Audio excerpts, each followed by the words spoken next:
Napapansin niyo ba ang mga taong sinungaling? Gumaganda ba ang sirkulasyon ng buhay nila?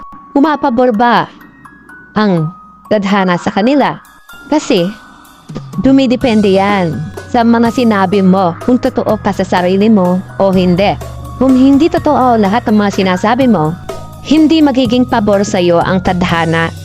Yun ang binuo mo at ikinuwento mong kasinungalingan sa mga nakapaligid sa iyo. Kaya wag mong aasahan na magiging totoo din sa iyo ang tadhana. Kaya puro kasinungalingan na lang ang humahantong sa araw-araw ng iyong pamumuhay. Kaya kung nabubuhay ka sa kasinungalingan, pawang kasinungalingan lamang ang sirkulasyon ng iyong buhay. Pero kung lahat, katotohanan lahat ang sinasabi mo, katotohanan lahat ang iikot sa iyong buhay.